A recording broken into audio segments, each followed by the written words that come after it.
honor que le habían dado a su contrincante. Noche tras noche iba con el cincel y trataba de erosionar la base. La historia dice que una noche, después de mucho tiempo, raspó un poco de más la piedra y la figura maciza del atleta se derrumbó y cayó hacia adelante con tal mala fortuna que lo aplastó.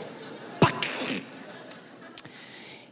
Y la figura del atleta, la imagen del atleta aplastó al hombre que trataba de cincelar su base. Murió aplastado justamente por la imagen del hombre que despreciaba. Alguien dirá que el hombre con el cincel murió en ese instante, aplastado, pero no fue cierto. El hombre empezó a morir mucho antes. El peso del resentimiento lo destruyó día a día, pensamiento tras pensamiento, suspiro tras suspiro, hasta transformar su alma de campeón orgulloso en un cincelador barato, o lo que es peor, en aquel que raspa la buena fortuna de otro. Los griegos acuñaron esta historia para reflejar lo que el resentimiento puede ocasionar. ¿Qué es el resentimiento? Es el enojo que se mantiene y se multiplica con el tiempo. Enojarnos podemos enojar todos. La ira no deja de ser un sentimiento noble. De otro modo, las Escrituras no dirían: airaos, pero no pequéis, que la ira no te lleve a pecar. Pero el enojo, vaya, que es noble, porque el enojo, como la risa, como la alegría, como la felicidad, como el llanto, permiten catalizar emociones. Uno puede enojarse contra el pecado, puede enojarse con el diablo, puede enojarse contra la corrupción, contra los delitos de lesa humanidad, puede enojarse contra los politiqueros baratos cuando vemos que las cosas se hacen mal, o te puede enojar la desobediencia. El hecho que el Señor también dice: no se ponga el sol sobre tu enojo. O sea que el enojo puede que sea una emoción pasajera. Nos enojamos en el tránsito, nos enojamos en una sala de espera, nos enojamos cuando nos cargan la gasolina incorrecta o cuando la cargamos incorrectamente, nos enojamos cuando no nos alcanza el dinero, nos enojamos cuando la suegra dice que se quedará unos días más. Pero si ese enojo permanece, puede que se multiplique y entonces se transforme en resentimiento.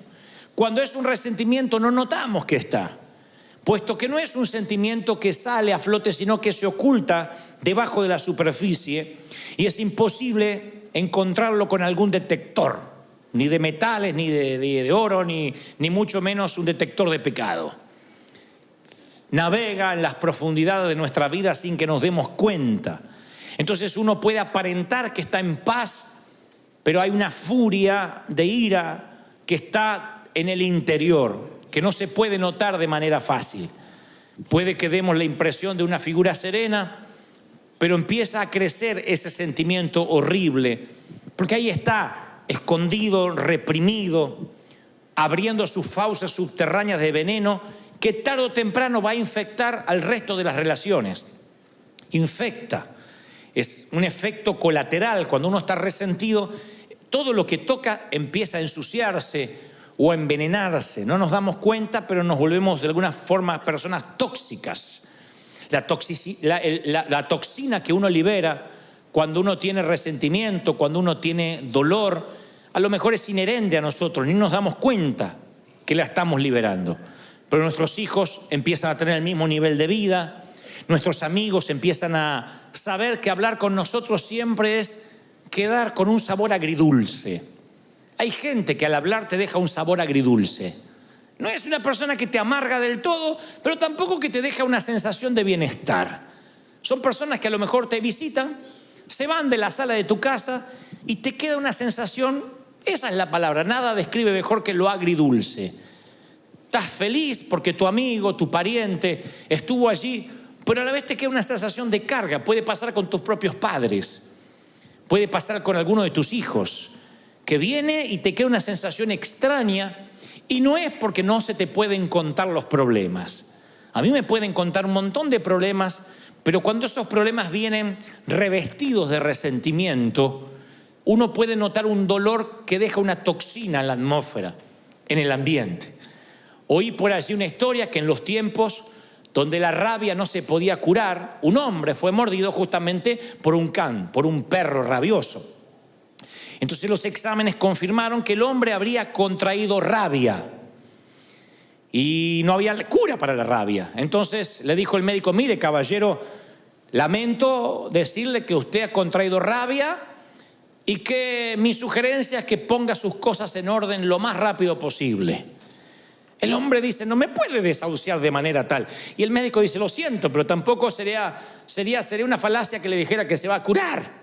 Así que por favor ponga sus cosas en orden. Y el hombre de manera inmediata pide un bolígrafo y un papel y empieza a escribir frenéticamente. El médico, suponiendo que el paciente necesita su espacio, lo deja. Al rato regresa y dice: me agrada que empezó a escribir porque veo que empezó a trabajar en su testamento. Y el caballero dice: no, es la lista de personas que tengo planeado morder antes de morir.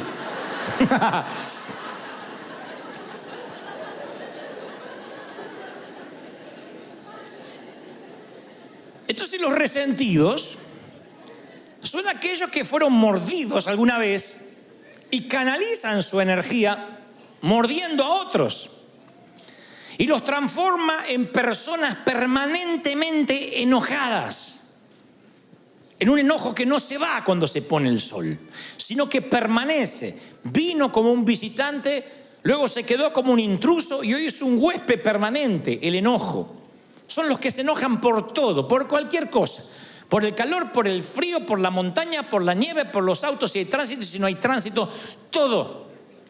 Porque todo lo que se le viene a su mano para hacer o se le pone enfrente termina siendo la gota que rebasa un vaso que ya viene lleno.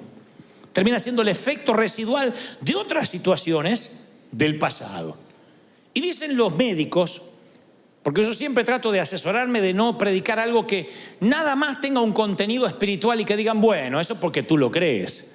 Si bien vivimos por fe y esto se trata de un mensaje espiritual, a mí me gusta cuando además lo espiritual está respaldado por los científicos, porque por un lado o por el otro tienes que terminar creyéndolo. Así que yo me pongo a ver por qué gente vive profundamente enojada y qué significa eso en su físico. Y entonces hablan de que cuando alguien vive con un enojo permanente, graba profundas líneas en sus rostros, que no son las arrugas de un buen vivir, son líneas de ceño fruncido. Cuando te ríes mucho, se te hacen acá, marcas acá como el Joker. Cuando te enojas mucho, se te hacen un montón de líneas acá. Y la trompa te sale como pato, como Lucas, cuando te enojas. Y entonces dicen las personas que estudian estos comportamientos: el resentimiento hace que los rasgos se endurezcan. ¿Saben lo que son rasgos duros? Endurecer los rasgos no es necesariamente lo que ocurre con el correr del tiempo. Eventualmente todos envejecemos. El tema es cómo uno envejece. Los rasgos blandos son los rasgos que tiene un niño. Cuando uno conserva los rasgos blandos, aunque tenga 50, 60, 80 años, tiene una cara de paz, una cara angelada, una cara donde el resentimiento no hizo un habitáculo. Cuando los rasgos se endurecen, son esas personas que aunque tengan 25 años, tú no sabes por qué. Sí tiene 25, pero aparenta tener 50. Porque sus rasgos se endurecieron, su ceño se frunció. Y eso tiene que ver con la manera en que el cuerpo cataliza el resentimiento, la falta de perdón. Por otra parte, dicen los médicos que la falta de perdón o el resentimiento encorva los hombros, encorva la postura corporal, cambia porque uno lleva un peso espiritual. Ellos le dicen un peso anímico, pero es un peso espiritual. De manera que uno se encorva, en vez de estar paradito derecho, uno tiende a encorvarse. Van a ver que la gente resentida cada vez se hace más chiquita. Cuando yo doy estos síntomas, o los muestro, lo primero que se nos viene a la cabeza es: ¿quién quiere tener un estilo de vida así? ¿Quién quiere vivir encorvado, con los rasgos duros, con el ceño fruncido? Nadie. ¿Quién elegiría vivir ese estilo de vida? Nadie. Sin embargo, el resentimiento entra a veces sin nuestro consentimiento y después nos acostumbramos a vivir con él. Si vas a buscar en la Biblia la palabra resentimiento, no está. no aparece en las concordancias. Es un término relativamente moderno, acuñado hace 2 siglos atrás. Pero Pablo, el apóstol, utiliza una frase que se acerca mucho al significado de manera sorprendente. Y cuando les diré dónde, se van a sorprender más todavía. En el capítulo del amor aparece lo más parecido al resentimiento. En 1 Corintios 13, donde está la prosa más elegante acerca del amor, allí aparece semi-escondido lo que sería contrario justamente al amor puro, el resentimiento. Es aquel versículo 5 donde dice: el amor no hace nada indebido. Claro, esa es la traducción, en este caso al español. El amor no hace nada indebido. Sin embargo, en el original griego, en el hebreo también tiene un significado, pero en griego me gusta más porque se asemeja a lo que realmente es la amargura o el resentimiento. El original dice logizomai, Logizomai, logizomai. Entonces dice, el amor no es logizomai. Y uno dice, ¿qué es eso? ¿Qué no es logizomai? Bueno, es una palabra de los contadores públicos certificados de la época. En el primer siglo, cuando la gente tenía una deuda que no podía pagar y se transformaba en un moroso constante, no iba a collection, ni le llegaban cartas de desalojo.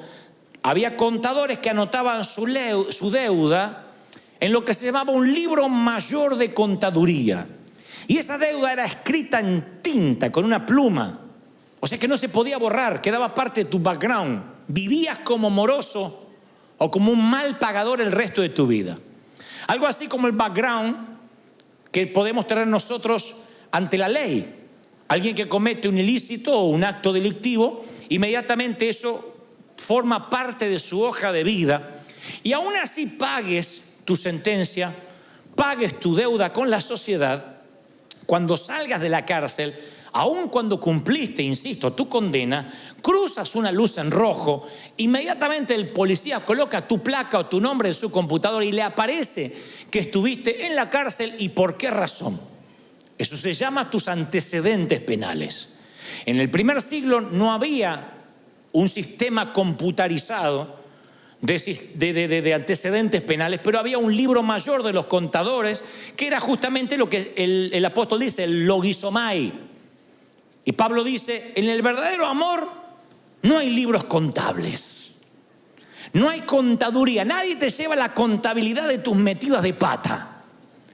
El verdadero amor no publica tabla de posiciones, quién salió primero y quién salió segundo. El verdadero amor no hace lista de a quienes tienes que morder. El verdadero amor, y esto le da título al mensaje, se acuerda de olvidar. El verdadero amor te dice, acuérdate de olvidar. No lleves libros contables de lo que te hicieron, cómo te hicieron, cuándo te lo hicieron.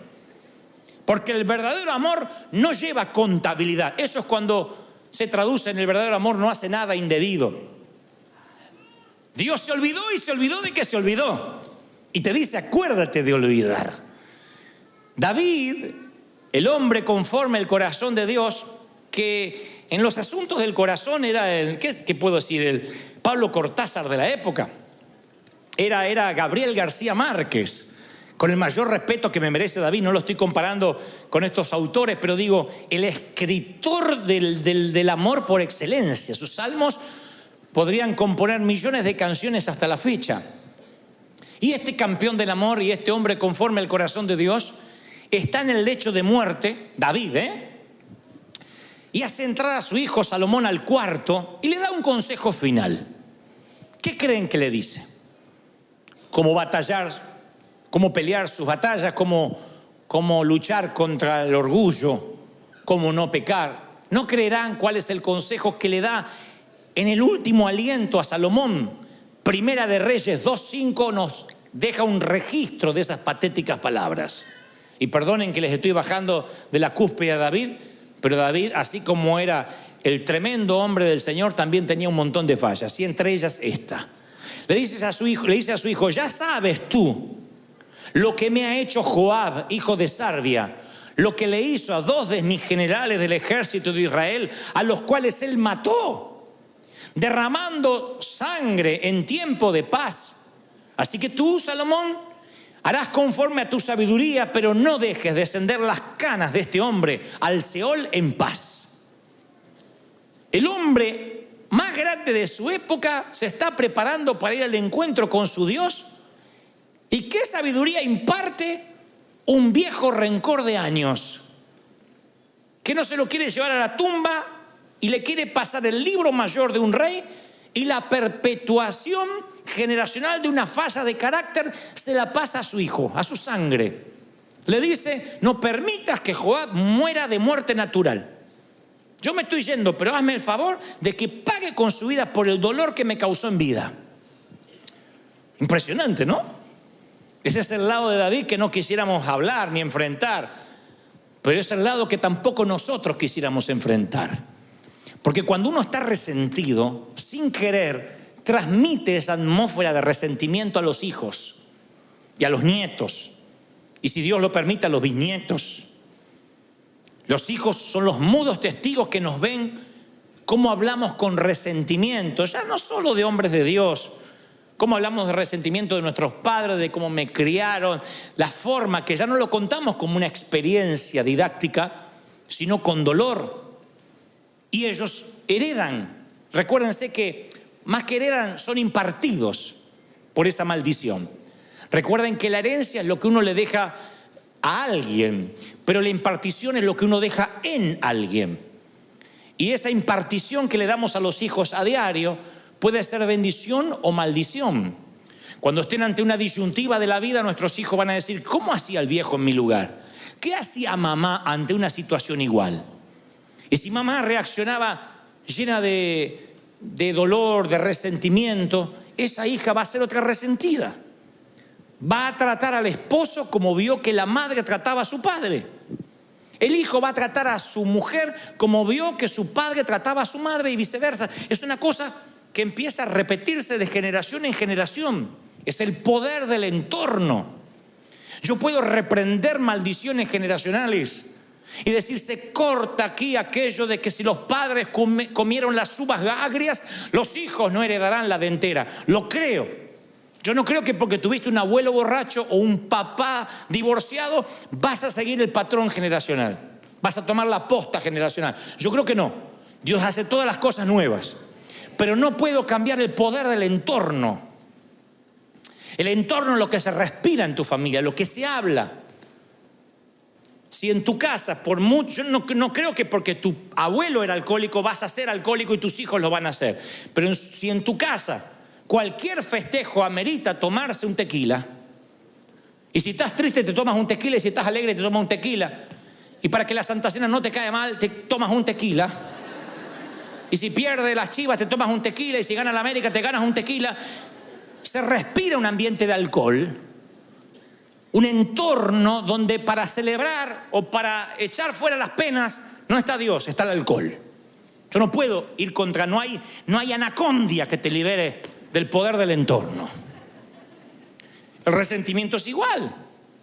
Cuando en las mesas familiares se empieza a hablar de todo mundo, cuando los hijos aprenden que después del servicio la comida es para hablar de todo lo que estuvo mal y qué hizo el ujier y por qué lo hizo el otro y por qué la otra se cortó el pelo y fíjate la que se puso y aquella que está fajada y la otra que se piensa que aquella gorda que le creció el trasero. Cuando todo eso lo hablas en la mesa, ese entorno genera críticos, genera gente que detesta la hipocresía, pero también detesta la iglesia. Lo generas. Es lo que David explícitamente hace con Salomón. Véngame. Quiero que vayas y le hagas tener una muerte indigna a Joab, porque yo me quiero ir tranquilo de que me vas a pagar. No me dan la fuerza para continuar con el resentimiento, así que te lo voy a heredar, te lo voy a impartir. Y el resentimiento es una criatura horrible, deformada, distorsiona la realidad. Nos mantiene encadenados al pasado. Junta un montón de ayeres y te perderás un montón de mañanas. ¿Quién quiere estar encadenado al pasado? Y yo soy muy cuidadoso cuando hablo de resentimiento y de perdón. Porque estuve mucho de ese lado y escuché a muchos predicadores decir, tienes que perdonar, perdona si tienes el corazón del Señor. Y a veces las historias son tan retorcidas. A veces lo que le ha pasado a la gente es tan doloroso que hasta gritar desde aquí, perdona y se acabó, suena una subestimación a lo que te pasó. Como diciendo, ¿qué importa que te violaron sistemáticamente desde los 9 hasta los 15 años? Con el beneplácito de tu mamá que sabiendo no hacía nada. Bueno, es un detallito. Claro, la que le pasa dice, este no sabe lo que está hablando. Como se ve que nunca le pasó, nunca le abusaron a un hijo mínimamente. Entonces yo respeto el dolor. Yo entiendo que lo que te pudo haber pasado es una cosa espantosa que no quieres recordar. Ahora, justamente por eso, ¿mereces anclar tu vida a esos años oscuros? ¿Quién se merece eso? ¿Mereces que tu vida sea un parteaguas desde lo que te pasó en adelante y que a partir de ahí nunca más vuelvas a ser feliz? Por mucho que odies a ese abusador, a ese ex esposo, a ese ex jefe, a los padres que te abandonaron, al padrastro, por mucho que tengas resentimiento, ¿mereces vivir anclado en el pasado? Nadie lo merece. Ni tú ni yo nos merecemos eso. Porque tarde o temprano, ojalá la amargura quedara en nosotros. Pero tarde o temprano la empezamos a impartir sin darnos cuenta.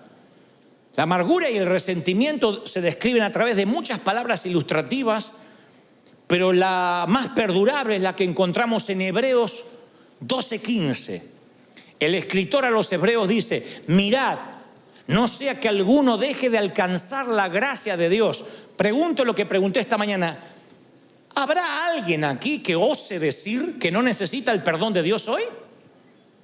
¿Habrá alguien que diga, no, es que yo vivo puro, la verdad es que no sé ni para qué murió Cristo por mí, porque yo soy tan santo e impoluto?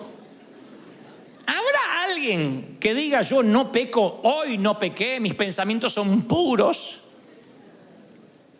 Yo creo que todos necesitamos un regaderazo de gracia, a diario. Todos, nos incluye a todo mundo. Y fíjense qué peligroso lo que escribe el escritor a los hebreos, que dice, no sea que alguno no alcance la gracia. No sea que alguno no sea perdonado. Y uno dice, a ver, ¿qué va a decir? ¿Qué es lo que no tiene perdón? Bueno, dormirse en un sermón de Dante podría no tener perdón.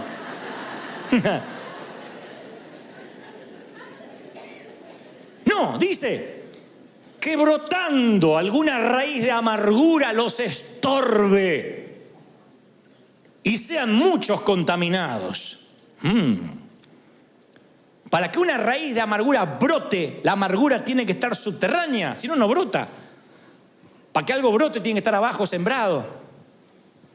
Y si dice que la amargura brota, es porque la amargura está debajo. En algún momento la semilla del rencor cayó en esa tierra. Si no, ¿cómo va a brotar rabanitos o tomates? ¿Cómo va a brotar brócoli si nunca sembraste brócoli? Y dice, no sea que les brote una semilla, una raíz de amargura y los estorbe. Imagínate que te pierdes la gracia de Dios porque tú no das gracia.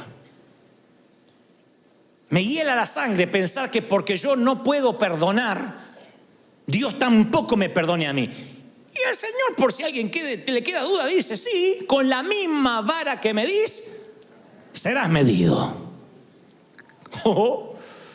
Con la misma vara. Es bíblico. Los que piden justicia para el otro y misericordia para sí. No, si pides justicia para el otro, tú no quieres justicia para ti. No te agradará que Dios te opere y te mire con justicia. Tú no quieres justicia. Yo no quiero justicia. Jamás le diría al Señor, haz justicia conmigo, porque desaparezco. Yo necesito misericordia. Y Dios dice, ok, dala. Lo que siembras cosechas. Da gracia, recibes gracia. Y dice el escritor de los hebreos, te va a estorbar y van a ser muchos contaminados. Sí. El resentimiento contra tu ex cónyuge va a empañar tus relaciones, se va a extender a tus hijos y lo peor, como esto asfixia todo lo que toca, va a arruinar tu relación con Dios. ¿qué vale? ¿Qué amargura vale la relación con Dios? Que sientas un cielo de bronce, que Dios no te oiga, porque tú no puedes perdonar. E insisto, no subestimo tu dolor. Yo te entiendo. Ahí cada uno de acá tiene una historia triste para contar. Cada uno podría hacernos llorar si le diéramos un micrófono y 10, 15 minutos para que nos cuente la peor versión, la noche más oscura de su alma.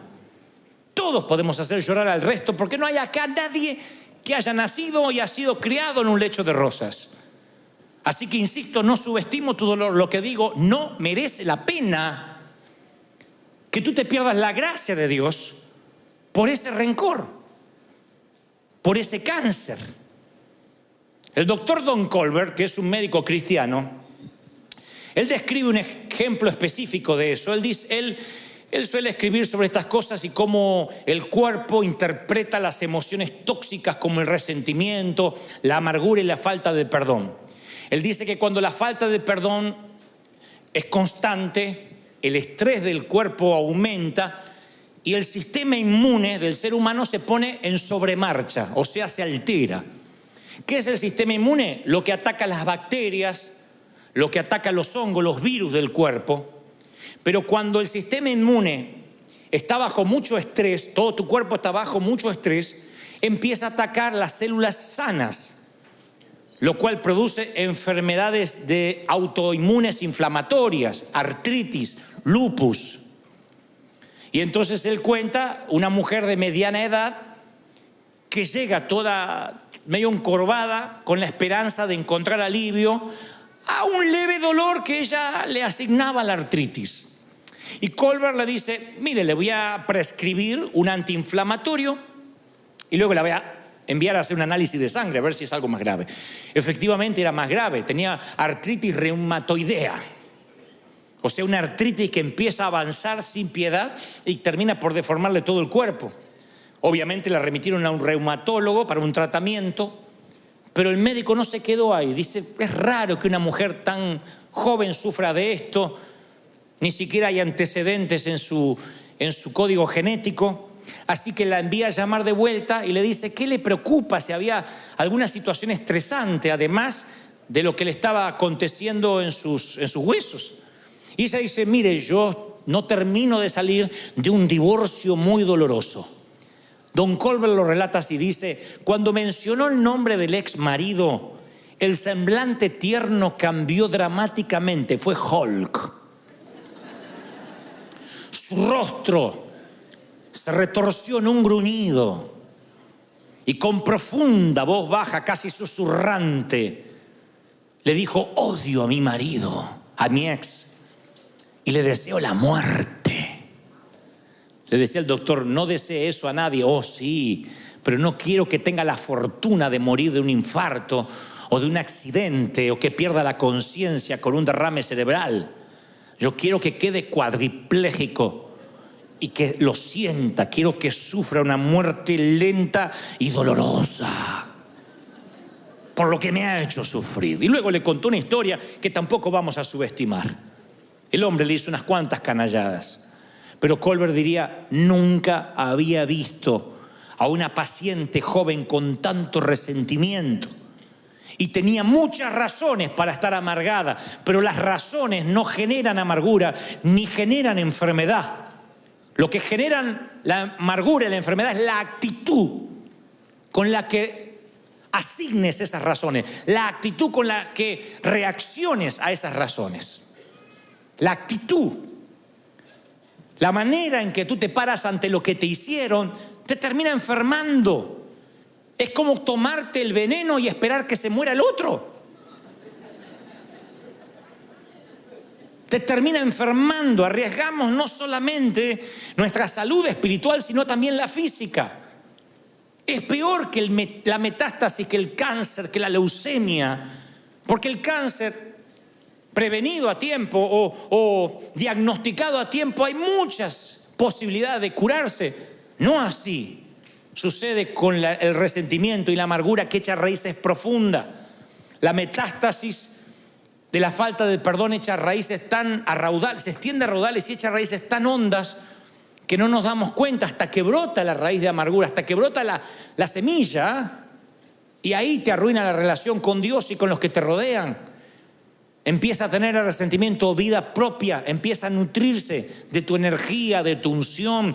Acuérdense que todos tenemos cierta dosis de energía para cada día. Y esa energía bien administrada, llegas con mucha energía a la cama, al final del día, cansado, exhausto, pero hiciste un montón de cosas. Si estás con resentimiento, yo te aseguro, te levantas a las 7, a las 6, 11 de la mañana no te da mal cuerpo. A las 11 de la mañana se te parte la cabeza, lo que sueñas es, te arrastras todo el día hasta llegar a la cama. Si lo ves semanalmente, el lunes empiezas con energía, el martes ya no tienes más y no sabes ni cómo llegaste el viernes. ¿Qué te drena esa energía? Los problemas. Problemas tenemos todos. No eres ni el primero ni el último que puede tener un problema matrimonial, problema con los hijos, problema con falta de dinero. Bienvenido a la vida real. El tema es la actitud que tomes ante los problemas. No significa que los ignores, significa de que no se te hagan raíces de amargura. Enójate y deja ir el enojo antes que se ponga el sol. Porque hay un momento que tú tienes la amargura y hay otro momento que la amargura te tiene a ti. Ya no es algo que tienes, es algo que te tiene a ti. Y ese es un costo emocional que tú no puedes pagar. Tú tienes cierto presupuesto emocional que se te asignó, no lo dilapides. Se te da un presupuesto y no está en tu presupuesto ofenderte. Porque es un gasto que te deja en rojo. No gastes en ofenderte, porque te roba lo mejor que tiene. No está en tu presupuesto emocional el poder ofenderte. Y tú dices, bueno, ¿y cómo hago para extirpar esto? Bueno, yo te voy a dar la solución, por lo menos lo que el Señor me decía ayer cuando me mostraba que los iba a traer y que tenía que darles este mensaje. Número 1, quiero que pienses, porque yo lo he hecho muchas veces, ¿por qué guardamos resentimiento? Los médicos creen que el resentimiento le da a las personas un sentido de superioridad sobre aquellos a quienes odian. Porque seguir pensando en el error que el otro te hizo te hace sentir un poco superior. Como decía el Señor de aquel que oraba y se golpeaba el pecho y decía, Señor, qué bueno que no soy como estos. Te da un espíritu de superioridad. Ridícula, mentirosa, pero es un espíritu de superioridad. Es una manera insana de ubicarse un poco más alto en la jerarquía de la cadena alimenticia humana. Bueno, sí, está bien, me hizo eso malo, pero yo soy bueno. Yo soy bueno, no le guardo rencor. Y no sale de la boca. El resentimiento te ubica en el asiento del juez y te da un martillo. Y produce un placer neurótico y un orgullo espiritual. Te cuento lo que me hizo. Siéntate, te voy a contar desde el principio. Cuando te cuente lo vas a querer matar igual que yo. O sea, lo pones en papel de acusado y tú te pones en papel de víctima. En muchacho o muchacha de la película. Entonces yo siempre invito a pensar, a ver, ¿por qué le tienes resentimiento? Y generalmente las personas con estima dañada son las más propensas a resentirse. Porque entonces equilibran su baja estima odiando a alguien. Se ponen en papel de bueno, para que haya un Spider-Man tiene que haber un... ¿Cómo se llama el otro? Un duende verde. Para que haya un Batman tiene que haber un Joker. Entonces necesitamos un némesis. Necesitamos un enemigo en alguna parte para decir, bueno, yo soy mejor. Yo soy más bueno. Si no pasamos a ser nosotros los villanos, Dios nos libre. Siempre estamos buscando a alguien que sea más odioso que nosotros. Entonces nos ubica en una postura, en una jerarquía superior. Así que yo siempre le invito a las personas con resentimiento, vamos a pensar. Y luego le digo, escríbelo, porque a veces lo he hecho. Uno de los mejores dones que Dios nos ha dado es el talento de operar una lapicera sobre el papel. Entonces yo le digo, a ver, escribe lo que te hizo. Usted dice, no, es que yo sé lo que me hizo, no necesito escribirlo. Pero yo le digo, escríbelo, porque es increíble cuando uno lo escribe, como cuando uno quiere poner esos sentimientos ante la vista, uno se sorprende, no sabe qué poner. Cuando uno los tiene que escribir. Hay familias que están peleadas por años y ya no se acuerdan por qué. porque los antagonistas, los que se pelearon, están muertos. Resulta que la abuela Ana, la abuela materna, se peleó con los de la otra esquina y las dos familias se odian como los Montesco y los Capuleto de la obra de Shakespeare y no saben por qué. No, es que una vez la abuela le fue a pedir un poco de aceite y el condenado no le prestó y hasta los nietos se odian por un poco de aceite. A veces familias enteras están disasociadas completamente por problemas que viajan, navegan en los canales subterráneos de la sangre, impartidos, y no sabemos por qué. Cuando uno le dice a esos hijos, anótalo en un papel, les parece una ridiculez cuando exterioriza los sentimientos y se da cuenta que no vale en absoluto la energía emocional que están gastando. Cuando uno los escribe son sentimientos vagos, amorfos, que dices, bueno, a ver, es que, porque hay cosas graves, un abuso, una violación, una infidelidad, pero después hay lo que yo llamo sensaciones. Yo decía en el servicio anterior que en esta iglesia los líderes, los pastores, a la hora de aconsejar siempre decimos, no me hables de sensaciones. Yo estoy harto, me crié en una iglesia donde todo era sensaciones. Pedían una entrevista pastoral, es que siento que no me aman. Siento que cuando entro dejan de hablar lo que están hablando, así que siento como que hablan de mí. Entonces uno le dice, bueno, a ver, ¿tienes pruebas? Bueno, no, pruebas como pruebas no, pero siento. A veces viene gente y dice, yo siento que tal matrimonio está mal. Lo siento cuando los veo, lo siento y lo siento. ¿Y qué estuviste en la habitación? ¿Te contaron? No, pero siento. El otro día vi detalles, cosas que siento y me preocupan. Imagínense si la iglesia multitudinaria se manejara por sensaciones. Entonces yo suelo decir, a ver, si tuvieras que llevar esto ante un juez, que te dice, a ver, acá tenemos 15 minutos para tratar su caso. No me venga con sensaciones, véngame con pruebas, con testigos. ¿Qué pasó? Ah, bueno, no, pero yo vi que movía los labios y parecía que dijo mi nombre. Sensaciones. La mayoría de los resentimientos vienen por sensaciones. Por cosas que no tienen asidero. Entonces cuando uno las escribe se da cuenta, no tengo pruebas, me estoy preocupando sin asidero, sin tener de qué. Es como el niño que está asustado en la oscuridad en la película Monster Inc., la primera, donde el niño ve la manga de un saco, de una chaqueta y cree que es un monstruo. Cuando enciende la luz el padre se da cuenta que es una chaqueta. Y lo mismo pasa cuando traes tu amargura de la oscuridad hacia la luz. A ver, ¿por qué estoy amargado? Te das cuenta que son tonterías, son sensaciones. Hay remordimientos de años porque alguien te dijo no a una invitación a cenar. No lo invito nunca más en la perra vida.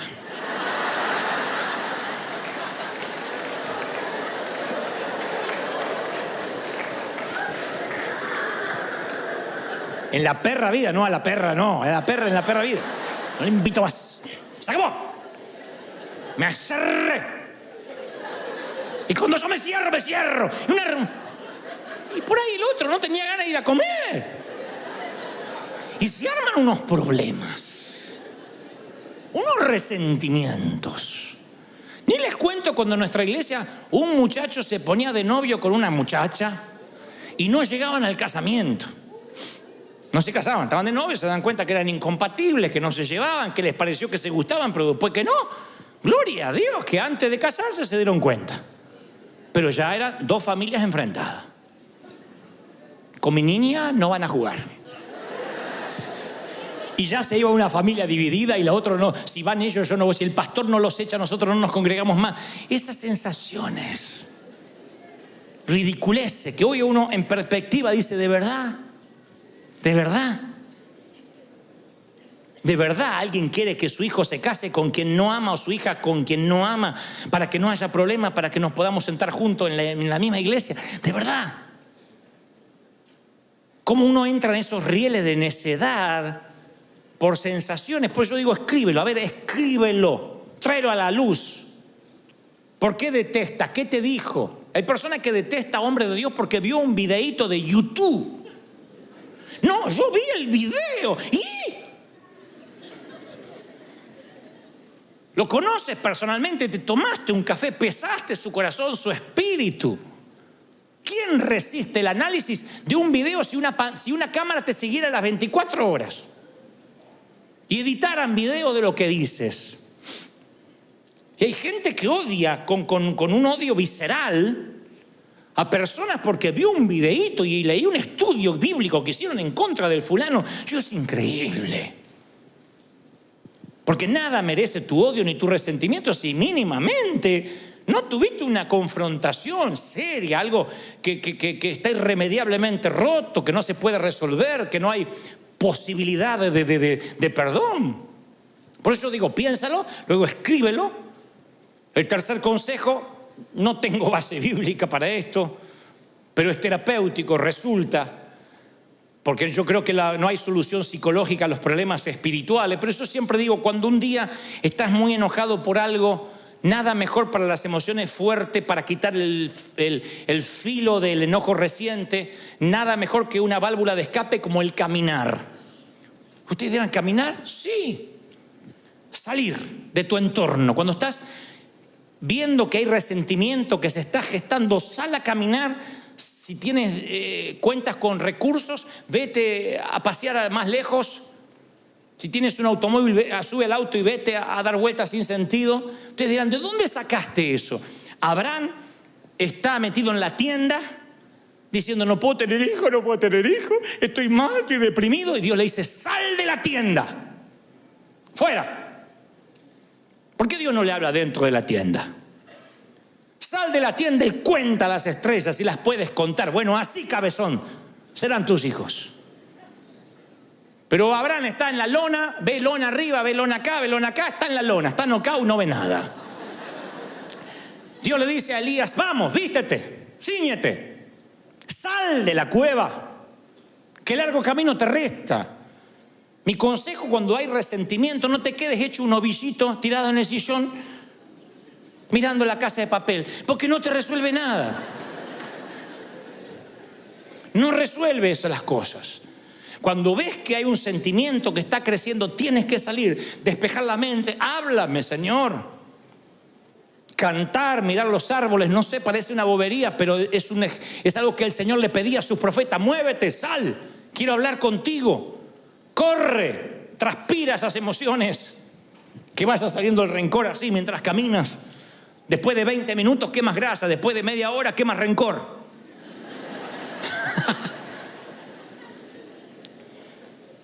Y luego háblalo.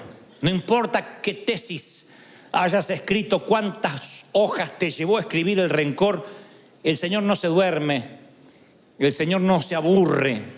Ve y háblalo con el Señor. Si estás furioso, si tienes remordimiento, cualquier emoción tráele a Dios. De igual modo, es imposible escondérselas ante Él. ¿De dónde sacamos esa tontería que hay que higienizarse antes de presentarse ante el Señor? ¿De dónde sacamos la bobería que no me puedo presentar al Señor sin antes pedirle perdón? Ve y dile, así soy. Soy el hijo pródigo y vengo y huelo a marrano, huelo a puerco. Si vienes del chiquero, ¿a qué vas a oler? ¿A perfume francés? Señor, aquí estoy, oliendo a puerco. Recuerden que el abrazo que el padre le da al hijo pródigo se lo da cuando todavía huele a puerco, después lo manda a bañar. No dijo, primero te bañas, no te acercas a... No le dijo eso, le dio un abrazo con olor a puerco y después lo mandó a bañar. El Señor te va a limpiar, pero te va a dar un abrazo como estés. Entonces ve ante Él y dile, Señor, aquí estoy oliendo a chiquero, a estiércol de resentimiento. ¿Me ayudas o me ayudas? Porque soy tu hijo y tú me dijiste que vas a ser fiel y me vas a ayudar. ¿Lo crees? 2 misioneros atravesaban las junglas de Birmania. Un misionero nativo y uno que era novato. Y de pronto se meten en un lago hasta el cuello, un lago muy sucio. Y cuando salen del otro lado, uno de ellos, el novato, estaba repleto de sanguijuelas. Esos gusanos que se pegan y se meten en la piel. Tenía todo el torso, los brazos, las piernas, y se las empezó a arrancar. Y le dice el misionero, no. Si usted se las arranca repentinamente, parte del gusano, del insecto, va a quedar allí y se le va a infectar. Y si, ¿qué puedo hacer? Desesperado, imagínense, lleno de sanguijuelas. Dice, usted tiene que ir rápido a la aldea conmigo y meterse en un baño de bálsamo, en un baño de aceite. Y allí las sanguijuelas rápido quitan sus garfios y usted va a quedar libre. El resentimiento es una sanguijuela que se mete en tu corazón y no puedes tironear. Tiene garfios en tu vida. Por eso necesitas sumergirte en el bálsamo de la gracia de Dios. Decirle, Señor, mira, estoy lleno de sanguijuelas. Te tiras así, le Señor, me ayuda para ser libre, para ser sano. Y cuando la gracia, cuando el aceite te perdona, entonces tú puedes perdonar. Pero si nunca te dejas perdonar, tú vas a operar bajo la ley estricta del libro mayor. Vas a ser un contador, un contable. Me hizo aquel, me ofendió. La está apoyando a esa loca. Y vas anotando. Por último, yo digo, déjalo ir. Acuérdate de olvidar. Diga conmigo, me acuerdo de olvidar. Entonces, sé un olvidadizo generoso, minucioso. No seamos una rata guardadora, acumuladora. Uno se vuelve literalmente, quiero que la frase se nos pegue, porque a mí me duele cuando me dicen, no seas una rata acumuladora. La rata suele poner cosas en sus madrigueras y acumulan. Y uno tiene que aprender a desechar, a no guardar, a tener una amnesia selectiva. A decir, me voy a acordar de olvidarme. Una amnesia selectiva. A ver esto, al trash, a la basura. A ver esto, como cuando limpiamos el escritorio de la computadora. Como cuando limpiamos el celular, cuando sacamos las cookies de sitios donde navegamos que nos ocupan espacio y nos quitan gigas de memoria. Decir, a ver esto, lo que me hicieron en 1982, ya está. El partido que Argentina le ganó a México ya está. Yo sé que es una amargura difícil de las sanguijuelas muy arraigada, pero ya está, hay que dejarlo ir. No podemos estar sumando lo que nos pasó, más lo del 94, más lo del 2002, más lo del 2003. Hay que tener una amnesia selectiva y decir, yo es un presupuesto que no estoy dispuesto a pagar. Porque si estás enojado con alguien, lo cargas en tu espalda. Si te enojas conmigo, me llevas en la espalda toda la semana. Y si a la vez te enojas con tu suegra, vamos los dos. No me hagas eso. Es tu suegra, no la mía. No me pongas en tu espalda con ella. Viaja liviano y disfrutarás del viaje, porque aparte es la única manera de viajar que tenemos. Se supone que esta es la marca registrada de los hijos de Dios, que pagamos bien por mal, que bendecimos a los que nos maldicen. Se supone que esa es la manera, no hay otra. Miren, yo les voy a regalar esta historia. Antes de culminar, se la regalé en el primer servicio también a los que estuvieron temprano. La palabra dice que el verdadero amor echa fuera el temor, pero también echa fuera muchas otras cosas. Entre las cosas que echa es el resentimiento, lo echa fuera. Pero yo alguna vez oí una historia en que el amor y el resentimiento compartieron un cuarto, en una sala de hospital.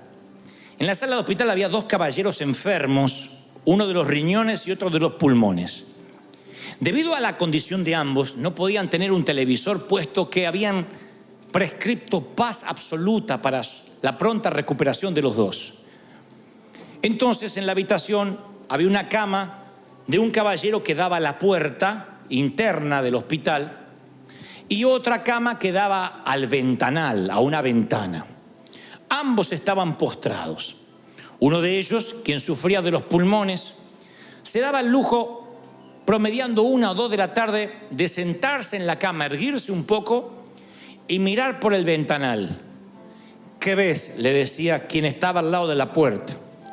Y el que estaba al lado del ventanal le empezaba a contar cosas como, bueno, son las 2 de la tarde y veo a la pareja de siempre que llegan al banco de la plaza. No me digas que esto da a una plaza. Oh, sí. Una plaza maravillosa donde hay una banca que se presta para los enamorados y enfrente un lago con cisnes. No sabía que había cisnes por esta zona. No los hay. Pero cuando hay un lago tan acogedor, los cisnes hacen un sitio permanente para ellos. Y patos. ¿Qué más? Deberías ver los niños que llegan promediando las 3:15 de la tarde cuando salen de su colegio y empiezan a corretear. Y también las vecinas que cuentan los chismes del día. Algunas señoras son muy bonitas, por cierto. Y cuéntame más. Y cada día, quien miraba a la ventana le contaba a quien estaba del lado de la puerta el mundo que se abría detrás de las cortinas.